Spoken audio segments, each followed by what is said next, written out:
Hello dear students, welcome to our YouTube channel Alok brothers teaching centre.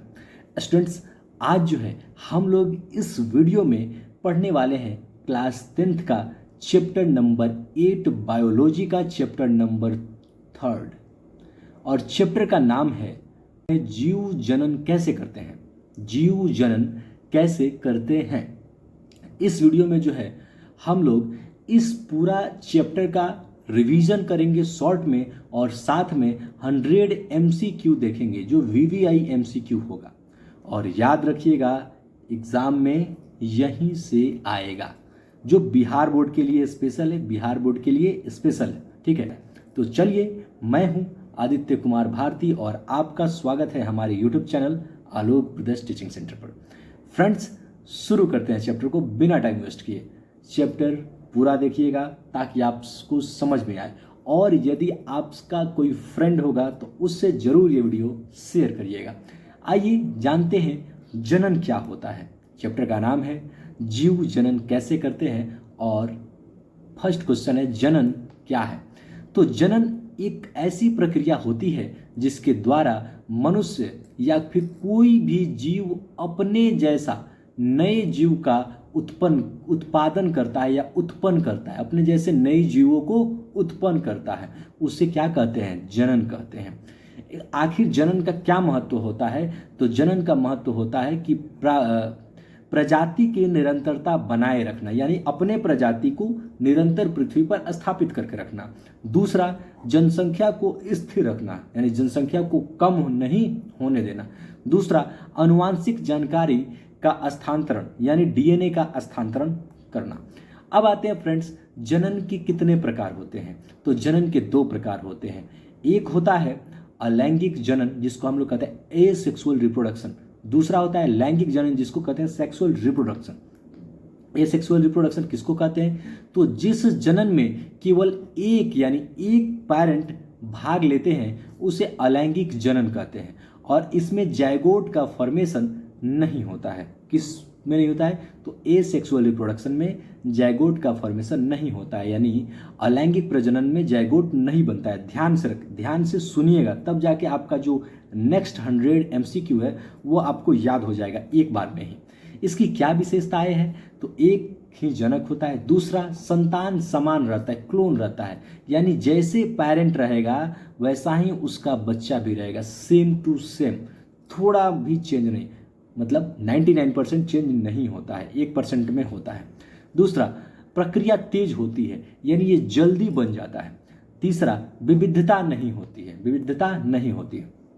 अब आता है अलैंगिक प्रजनन के कितने प्रकार होते हैं? तो अलैंगिक प्रजनन को हम लोग 6 भाग में बांटे हुए हैं। कितने भाग में बांटे हुए हैं? 6 टाइप्स में डिवाइड किए हुए हैं। एक है बाइनरी फ्यूजन, जिसको हम लोग कहते हैं द्विखंडन। यहाँ पर द्विखंडन से मतलब ये है कि द्वि मतलब 2, खंड मतलब विभाजन, यानी 2 पार्ट में डिवाइड हो जाए उसको कहते हैं बाइनरी फ्यूजन, यानी कि द्विखंडन। यानी एक कोशिका जब 2 समान कोशिकाओं में डिवाइड हो जाएगा तो उसको क्या कहते हैं? Binary fusion. एग्जाम्पल क्या है? अमीबा है, बैक्टीरिया है। आते हैं मल्टीपल फ्यूजन, यानी कि बहुखंडन। मल्टीपल फ्यूजन यानी कि बहुखंडन। बहुखंडन किसको? बहु का मतलब होता है बहुत, खंड मतलब टुकड़ा, यानी जब एक कोशिका कई भागों में विभाजित हो जाएगा तो उसको बहुखंडन कहते हैं। इसका एग्जाम्पल हो जाएगा प्लाज्मोडियम। तीसरा है कली निर्माण, जिसको कहते हैं बडिंग। क्या कहते हैं? बडिंग। कली निर्माण क्या होता है? तो जनक के शरीर पर एक छोटी सी कली बनती है। सबसे पहले मान लेते हैं यहाँ पर कोई जनक शरीर है, कोई पौधा है, इसके ऊपर एक छोटा सा कली बनेगा और ये कली टूट के, विकसित होकर टूट के अलग हो जाएगा और एक दूसरा जो है वो आपका पौधा का जन्म हो जाएगा। इसको हम लोग कहते हैं कली निर्माण। उदाहरण है ईस्ट और हाइड्रा। चौथा है खंडन। खंडन का मतलब होता है फ्रेगमेंटेशन। फ्रेगमेंटेशन क्या होता है? तो शरीर के टुकड़े होकर प्रत्येक टुकड़ा दूसरा जीव बन जाता है। जैसे अगर हम कोई जैसे आप गुलाब वगैरह का पौधा लेते होइएगा तो उसको हम लोग क्या करते हैं? तोड़ देते हैं, और तोड़ने के बाद अलग अलग फिर से ये दूसरा जीव बन जाता है, मतलब ये दूसरा पौधा बन जाता है, ये दूसरा पौधा बन जाता है, ये दूसरा पौधा बन जाता है। या फिर अगर हमारे पास एक स्पायरोगैरा है। क्या है? स्पायरोगैरा। गुलाब का फूल अगर हो सकता है, नहीं भी हो सकता है, लेकिन जो स्पायरोगैरा होता है क्योंकि गुलाब का फूल जो है वो वानस्पतिक जनन में आता है। जो स्पैरोगेरा है इसको यदि आप तोड़ दीजिएगा, जितना भाग में तोड़िएगा, जैसे इसको तोड़ दिए तो ये एक नया पौधा, ये एक नया जीव बन जाएगा, ये एक नया जीव बन जाएगा, ये एक नया जीव बन जाएगा। ठीक है, ये सब जो है अलैंगिक प्रजनन है, अलैंगिक प्रजनन है। इसमें जीव भी आते हैं और साथ में प्लांट्स भी आते हैं। अब आता है बीजाणु निर्माण। बीजाणु निर्माण यानी स्पोर फॉर्मेशन। इसमें बीजाणु बनते हैं जो अनुकूल परिस्थितियों में नया जीव बनते हैं। एग्जाम्पल है राइजोपस, राइजोपस। चौथा है आपका वनस्पति जनन, जिसको कहते हैं वेजिटेटिव प्रोपगेशन। इसमें पौधे के कोई बहुत सारे पौधे हैं जो जड़ से नया पौधा बनाते हैं, कोई पौधे तना से नया पौधा बनाते हैं, कोई पत्ती से नया पौधा बनाते हैं। जैसे कि आलू जो है तना से बनाता है, ब्रायोफिलम जो है पत्ती से बनाता है, और गना जो है तना से बनाता है। तीसरा अब आता है लैंगिक प्रजनन किसको कहते हैं, लैंगिक जनन किसको कहते हैं, लैंगिक जनन किसको कहते हैं। तो जिस जनन में दो जनक, जिस जनन में दो जनक यानी कि एक नर और एक मादा भाग लेते हैं और इसमें गैमेट्स का फॉर्मेशन होता है, गैमेट्स का संलग्न होता है, इसको जो है हम लोग कहते हैं लैंगिक प्रजनन। लैंगिक प्रजनन का में कौन कौन से इंपॉर्टेंट शब्द हैं इसको याद रखना है। जब भी आए लैंगिक प्रजनन तो इसको लिखने के बाद ये शब्द लिखना है।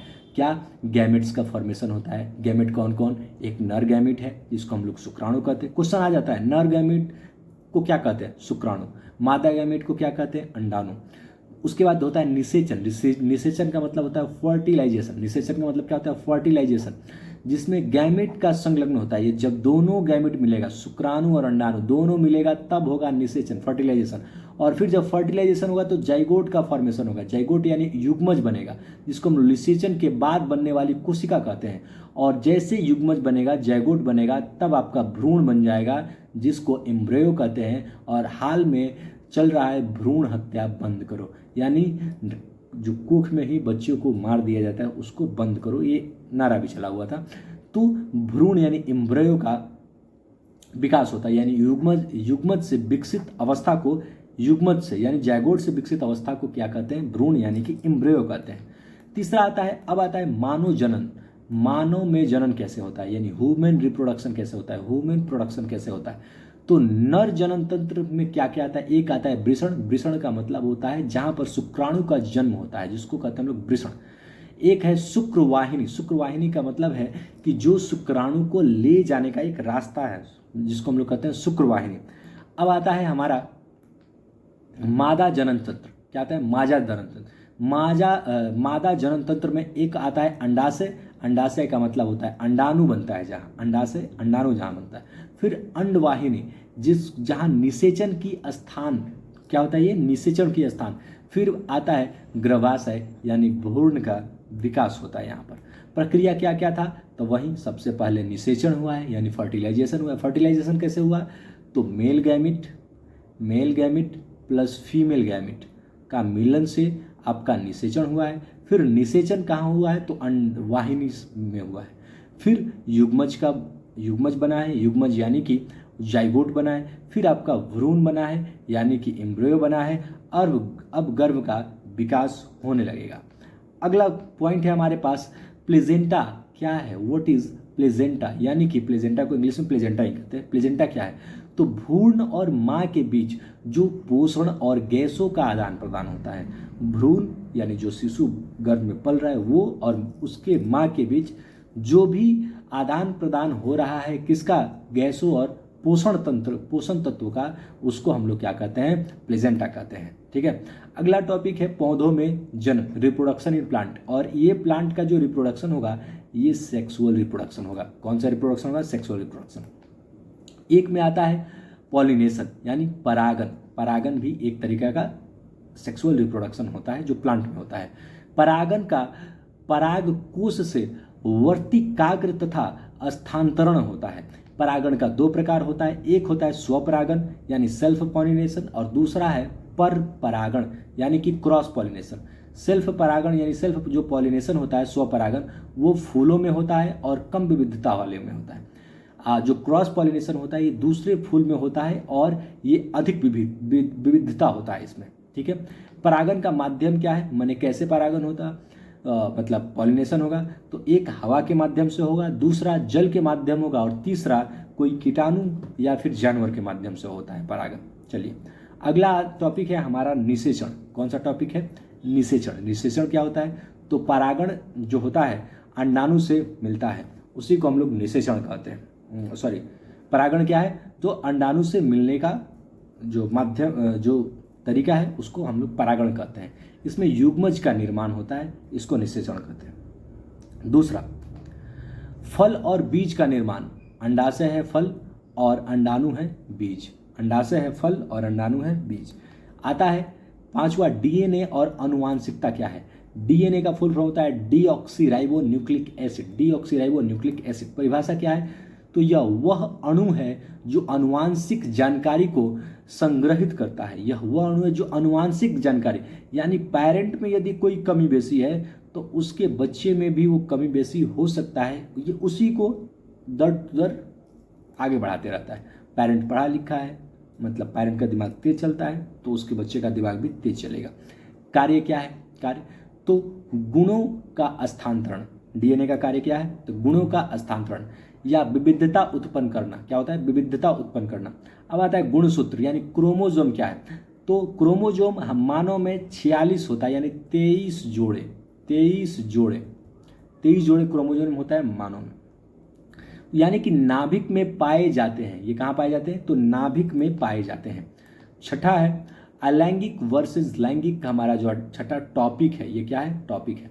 अब इन दोनों के बीच में हम क्या करते हैं? तो इन दोनों के बीच में हम लोग क्या करते हैं? डिफरेंस बनाते हैं, टेबल बनाते हैं। विशेषता क्या है? अलैंगिक में एक पेरेंट, लैंगिक में दो पेरेंट, यानी दो जनक। गति कैसा होता है? अलैंगिक में तेजी से विकास होता है, तेजी से नया बच्चे का जन्म होता है, और लैंगिक में धीरे धीरे। विविधता अलैंगिक में नहीं के बराबर होता है और लैंगिक में होना ही है। उदाहरण अमीबा, इसका उदाहरण मानव। अब आता है जनन का क्या महत्व है? What is the importance of reproduction. तो एक में प्रजाति की निरंतरता बनाए रखना, नई पीढ़ी का निर्माण करना, पर्यावरण के अनुसार अनुकूलन बनाए रखना।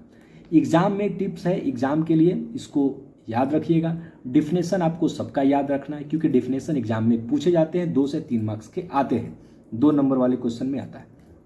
उसके बाद एग्जाम्पल्स जरूर लिखना है, बिना एग्जाम्पल लिखे केवल आप डिफिनेशन लिख दीजिएगा, एग्जाम्पल नहीं लिखिएगा मार्क्स कटेगा, इसीलिए आपको एग्जाम्पल भी लिखना है।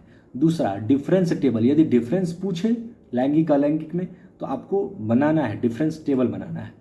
उसके बाद डायग्राम याद रखना है। डायग्राम में human reproductive system, male plus female दोनों याद रखना है, प्रैक्टिस कर लेना है बार बार, क्योंकि ये आता ही है। उसके बाद कौन कौन से टर्म आता है, अगर आ जाएगा कि बताइए कि रिप्रोडक्शन जो होता है उसमें क्या क्या होता है, तो निषेचन, युग्मज, प्लेजेंटा और परागण, ये सब टॉपिक है जो आपको एग्जाम में लिखना है। अब आइए हम लोग आते हैं टॉप 100 PYQ से रिलेटेड MCQ पर। PYQ का मतलब होता है प्रीवियस ईयर क्वेश्चन से रिलेटेड। इसका मतलब ये है जो आएगा यहीं से आएगा, यानी इससे बाहर कुछ नहीं आएगा। ये रिलेटेड 2027 के लिए इम्पोर्टेंट है, यानी 2026-27 सेशन है, इसमें क्वेश्चन यहीं से आएगा, इसके बाहर आने वाला नहीं है। और 27-28 में क्या आएगा वो भी हम पहले बता देंगे, वहीं से आएगा, उससे बाहर पूछने की हिम्मत नहीं उसमें, ठीक है। उस हिसाब से हम लोग, हमारे यहाँ हमेशा टॉप करता है बच्चा। इस बार भी हमारे यहाँ का टॉप 10 में बच्चा था, हमारा स्टूडेंट टॉप 10 में, ठीक है। कितना मार्क्स था सर? तो 478 2026 का, मतलब जिला में टॉप 10 में था। और एक का 477, ये 7 नंबर पर था, ये 6 नंबर पर था। दूसरा, आगे बढ़ते हैं। जीवों में जनन का मुख्य उद्देश्य क्या है? जीवों में जनन का मुख्य उद्देश्य क्या है? तो प्रजाति का संरक्षण करना, प्रजाति बनाए रखना, प्रजाति खत्म नहीं होना। अलैंगिक जनन में कितने जनक होते हैं? अलैंगिक में 2 जनक होते हैं, जबकि अलैंगिक में केवल 1 जनक होते हैं। लैंगिक जनन में कितने जनक होते हैं? 2 से ज़्यादा भी हो सकता है, मतलब एग्जाम्पल दिए हैं। कली द्वारा जनन किसमें होता है? कली द्वारा जनन किसमें होता है? तो ईस्ट में जो है कली द्वारा जनन होता है। एमीबा में जनन किस प्रकार होता है? तो द्विखंडन में, यानी दो भाग में टूट जाता है एमीबा। अब स्पाइरोगैरा में जनन कैसे होता है? स्पाइरोगैरा फ्रिगमेंटेशन के द्वारा होता है, यानी कि खंडन होता है। याद रखिएगा, स्पाइरोगैरा खंडन से जनन होता है। दूसरा है बीजाणु द्वारा जनन किसमें होता है? बीजाणु द्वारा जनन किसमें होता है? तो राइजोपस में होता है। किसमें होता है? बीजाणु द्वारा जनन राइजोपस में होता है। राइजोपस, बीजाणु द्वारा राइजोपस। हाइड्रा में जनन का तरीका है कली का निर्माण, यानी मान लेते हैं एक आपके पास ये कोई हाइड्रा का पौधा, इसमें एक दूसरा सा आ जाता है और यहाँ पर ये टूट के अलग हो जाता है और एक नया पौधा बना लेता है, ये है हाइड्रा। पौधे में वनस्पति जनक का उदाहरण क्या है? पौधों में वनस्पति जनन का उदाहरण क्या है? तो आलू तना से निकलता है। आलू तना से निकलता है। आलू में जनन किससे होता है? तना से। अभी तो हम लोग पढ़े हैं, तना से होता है। यानी हम लोग कहते हैं अलुई का आँख है, यही से, जिसे भोजपुरी में कहावत है कि आँख को नहीं काटना है। जैसे ये आलू रहता है, इसमें कुछ आँख रहता है इसमें, तो कहा जाता है कि ऐसा काटिए कि ये निकल जाए, ये निकल जाए, लेकिन ये इस पर नहीं चलना चाहिए छुरी, इस पर चढ़ेगा तो फिर आलू नहीं बनेगा। तीसरा, लैंगिक जनन में क्या आवश्यक है? लैंगिक जनन में जाइगोट का फॉर्मेशन होगा, जाइगोट का संलग्न होगा, जाइगोट का संलग्न होता है लैंगिक जनन में, तो ये आवश्यक है। नर गैमेट में क्या कहते हैं? नर गैमेट को क्या कहते हैं? तो शुक्राणु कहते हैं। और मादा गैमेट को क्या कहते हैं? मादा गैमेट को अंडाणु कहते हैं। मादा गैमेट को अंडाणु कहते हैं। मादा गैमेट को क्या कहते हैं? अंडाणु कहते हैं। निषेचन क्या है? तो गैमेट का संलयन। निषेचन क्या है? तो गैमेट का संलयन। युग्मज जाइगोट किससे बनता है? जाइगोट किससे बनता है? निषेचन से बनता है। निषेचन से बनता है। मनुष्य में निषेचन कहाँ होता है? अंडवाहिनी में होता है। कहाँ होता है? फैलोपियन ट्यूब में होता है। फैलोपियन ट्यूब में होता है, अंडवाहिनी में होता है। भ्रूण का विकास कहाँ होता है? तो गर्भाशय में होता है। कहाँ होता है? गर्भाशय में होता है।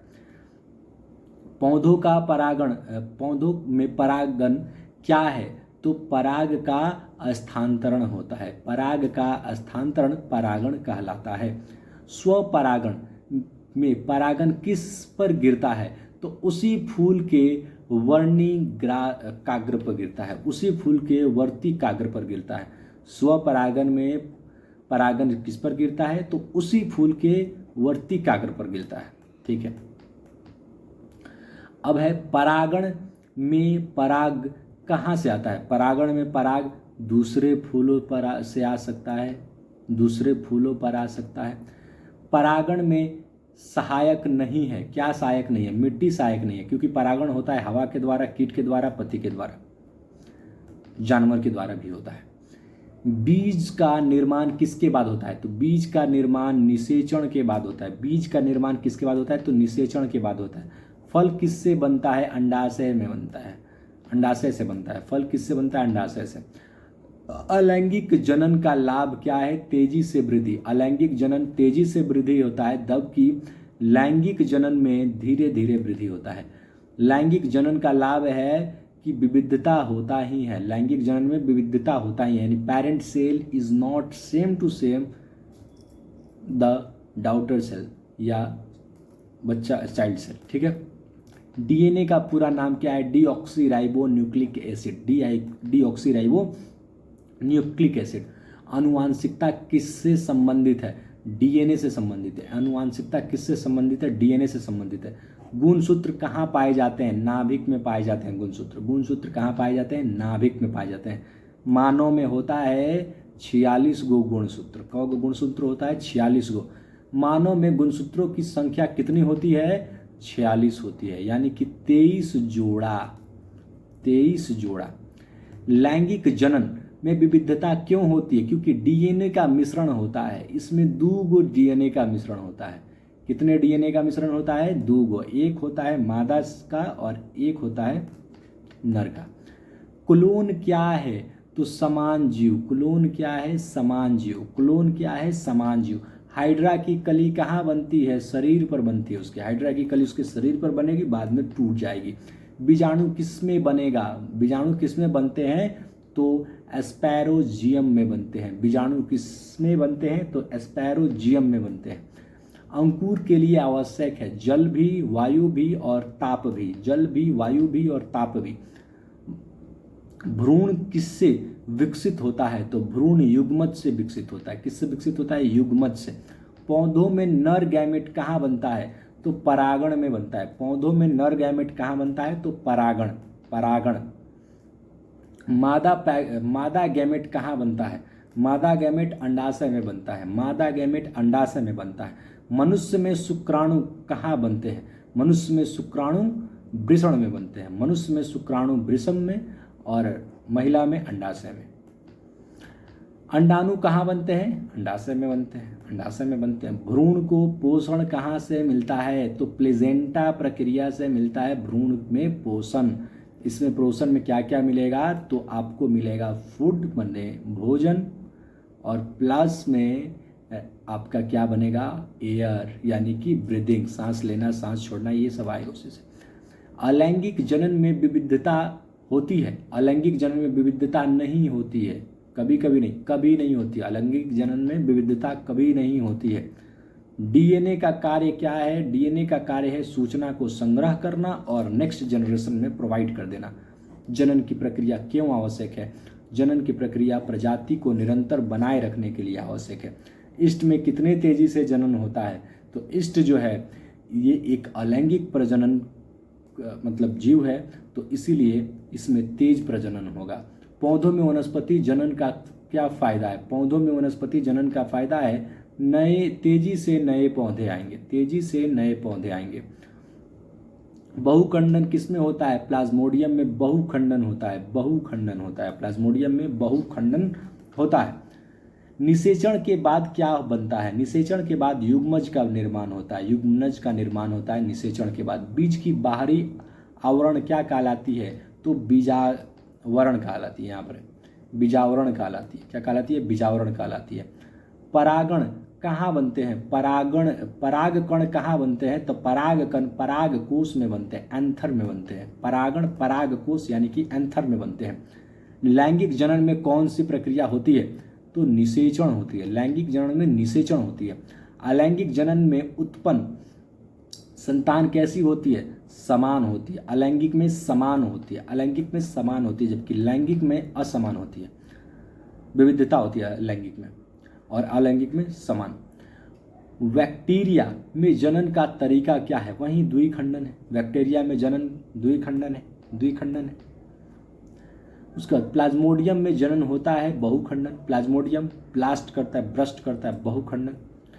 उसके बाद वनस्पति जनन का उदाहरण है गुलाब की कटिंग। गुलाब की कटिंग करते हैं तो वनस्पति जनन, अभी हम बताए भी थे ऊपर। डीएनए पाया जाता है नाभिक में। डीएनए कहाँ पाया जाता है? नाभिक में पाया जाता है। मानव में निषेचन के बाद पहला चरण होता है युग्मनज। मानव में निषेचन के बाद पहला चरण होता है युग्मनज। युग्मनज में विभाजन से क्या बनता है? युग्मनज के विभाजन से क्या बनता है? तो भ्रूण बनता है। क्या बनता है? भ्रूण। स्वपरागण किसमें होता है? मटर में स्वपरागण होता है। मटर में स्वपरागण होता है। पर परागण का लाभ होता है विविधता आएगा। पर परागण विविधता आएगा क्योंकि ये सेक्सुअल रिप्रोडक्शन है। सेक्सुअल रिप्रोडक्शन परागण के लिए आवश्यक नहीं है। मिट्टी परागण के लिए आवश्यक नहीं है। मिट्टी परागण के लिए आवश्यक नहीं है। भ्रूण को पोषण कौन देता है? तो प्लेजेंटा देता है। भ्रूण को पोषण कौन देता है? प्लेजेंटा। भ्रूण को पोषण कौन देता है? प्लेजेंटा। शुक्राणु का निर्माण कहाँ होता है? वृषण में होता है। शुक्राणु का निर्माण कहाँ होता है? वृषण में होता है। अंडाणु का निर्माण कहाँ होता है? अंडाशय में होता है। अंडाणु का निर्माण अंडाशय। परागकण का निर्माण कहाँ होता है? परागकोश में। परागकण का निर्माण कहाँ होता है? परागकोश में। बीज का निर्माण होता है निषेचन से। बीज का निर्माण होता है निषेचन से।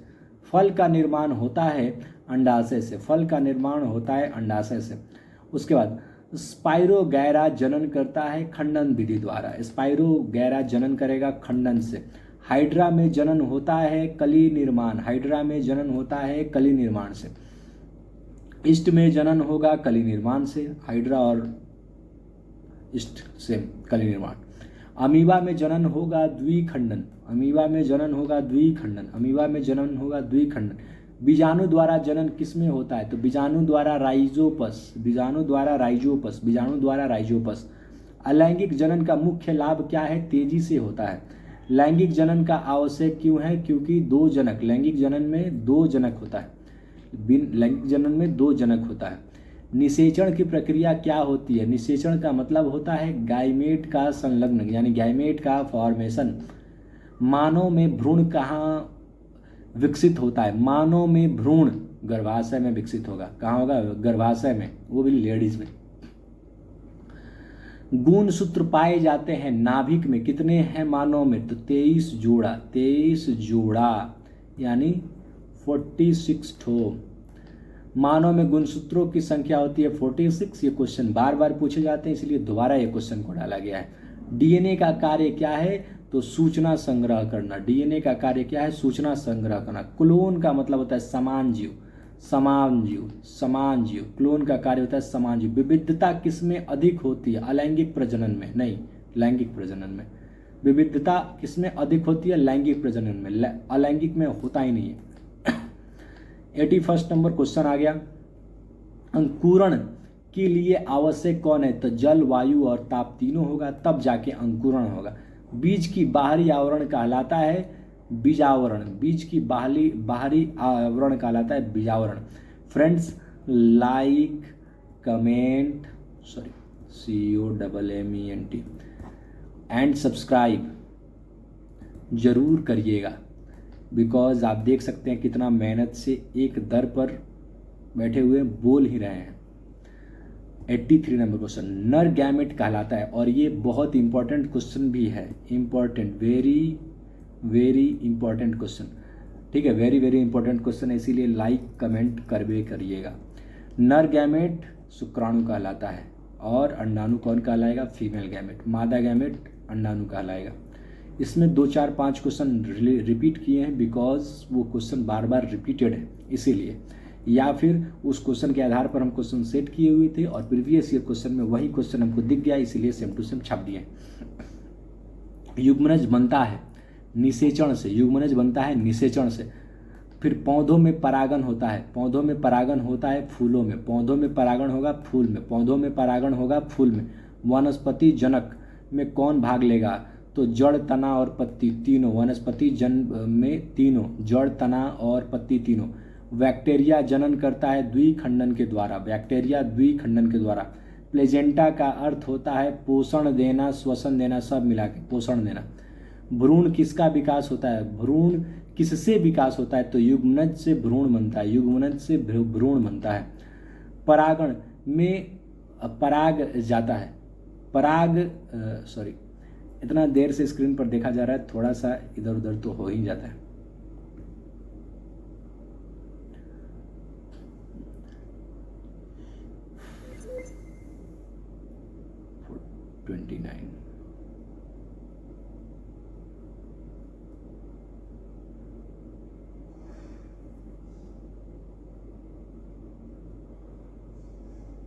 बस 30 से 91 नंबर क्वेश्चन है। पर परागण में पराग जाता है दूसरे फूलों पर, जो पर परागण होगा उसको कहेंगे दूसरे फूलों पर पराग जाएगा पर परागण में, और सेल्फ पॉलिनेशन में अपने फूल पर ही रहेगा।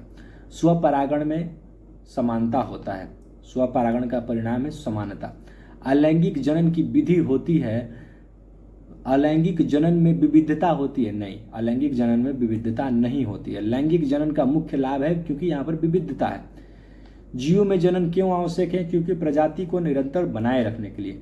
बीजाणु बनते हैं, बीजाणु एस्पैरोजियम में बनते हैं, बीजाणु एस्पैरोजियम में बनते हैं। हाइड्रा में कली कहाँ बनती है? तो शरीर पर। हाइड्रा में कली कहाँ बनती है? शरीर पर। इस में जनन की गति होती है तेज। क्यों तेज? क्योंकि अलैंगिक है। डीएनए किसका वाहक है? तो डीएनए अनुवांशिक जानकारी का वाहक है, डीएनए अनुवांशिक जानकारी का वाहक है। The last question of this chapter is, लैंगिक जनन में क्या बनता है? तो युग्मनज बनता है। फ्रेंड्स, आप लोगों को यदि ये वीडियो पसंद आया होगा तो शेयर ज़रूर करिएगा, शेयर ज़रूर करिएगा। हम इसलिए जो है रुके नहीं है, क्योंकि हमारा जो सीरीज है, इस सीरीज को हमको हाफ आवर के अंदर कंप्लीट कर देना है। यानी 30 मिनट के लगभग में जो है हम लोग 100 क्वेश्चन कंप्लीट करने का मतलब कुछ लोगों से कहे हैं, तो इसलिए 30 मिनट से ज़्यादा का वीडियो हमारे चैनल पर अभी नहीं अपलोड किया जा रहा है, ये भी किया जाएगा। इसीलिए आप लोग पूछते हैं कि सर कंप्लीट वीडियो चैप्टर का क्यों नहीं आ रहा है। इसीलिए नहीं आ रहा है क्योंकि कंप्लीट वीडियो में 30 मिनट से ज़्यादा का हो रहा है, यानी कि वो लगभग 2 घंटा, 2.5 घंटा, 3 घंटा, 3.5, 4 घंटा तक पहुंच जा रहा है, और वो संभव नहीं है। इसीलिए हम लोग उसको पार्ट बाय पार्ट करके भी डालेंगे। सबसे पहले सभी चैप्टर का ऑब्जेक्टिव देखिए यहाँ पर। और एक बात और फ्रेंड्स, यदि आप ऑफलाइन पढ़ना चाहते हैं हम लोगों से, तो आप जो है हमारा यूट्यूब चैनल के अलावा आलोक ब्रदर्स टीचिंग सेंटर जो है वो बेतिया में है। कहाँ है फ्रेंड्स? बेतिया में है। दूसरा बेतिया में। बेतिया कहाँ है? तो वेस्ट चंपारण को कहते हैं बेतिया, और ये बिहार में है, बिहार में ही है। साथ में हमारे यहाँ क्या क्या पढ़ाई होता है सर ऑफलाइन में? तो CBSE का पढ़ाई होता है, CBSE बोर्ड की तैयारी होती है। प्लस में +2 तक होता है, हर चीज़ +2, ठीक है।